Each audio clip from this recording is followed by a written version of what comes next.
And then when I came back, I started, getting a little bit of work, and work led to work, and work led to representation. And um, people don't know this. We were just talking about it a little bit earlier about the fact that I've played, Middle Eastern characters.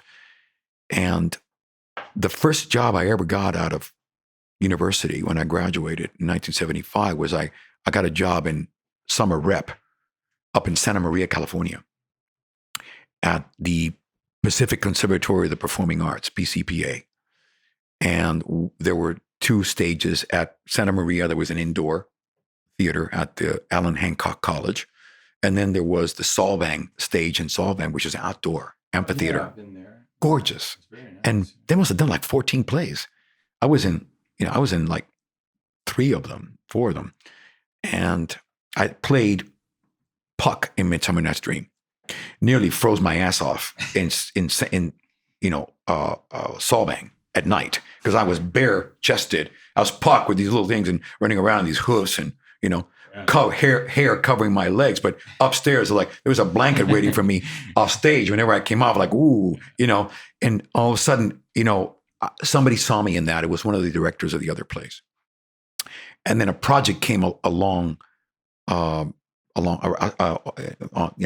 came to him about Sirhan Sirhan, the killer of Robert Kennedy. Yeah, he just died, right? Or he got stabbed in prison. Did he really? Or something? No, I didn't hear about that. I didn't hear about that either. Recently, yeah. I didn't hear about that. Might be wrong. I know that he's been up for parole a million times. He's never going to get parole. No. Sorry, but he's still alive. Yeah. I studied him assiduously, and I got the part. He had like a very high IQ, 150, 160 IQ, super smart, but super traumatized when he was as a child in Egypt by bombs from American bombers and Israeli bombers. Yeah. Okay.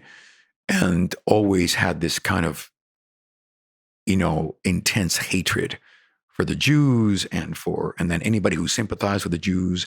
He was actually very pro-Kennedy, pro-John F. Kennedy. That's right. Until he saw RFK, Robert Kennedy, at B'nai B'rith, something, he was like, he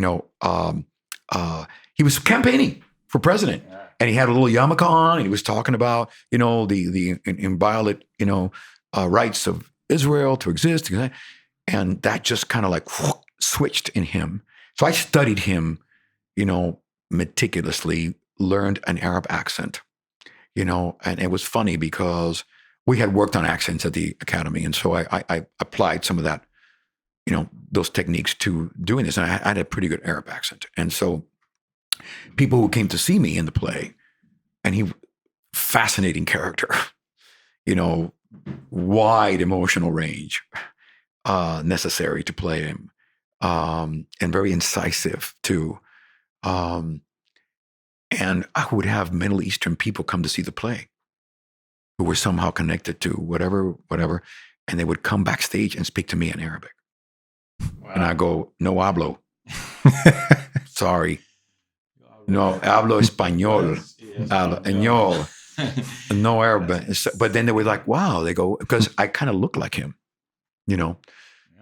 At the time I had this unibrow that I grew, I didn't shave it, and we look alike. We look a little similar. So I grew my hair to look like him and combed it like him, and interesting. So that was the part at the Melrose Theater, small theater, 99-seat theater, where I was working with a lot of older character actors who all had agents, and they came to see their clients. And when they saw me, I got 5 agents offer me representation, and I met with all 5, chose the one that I liked.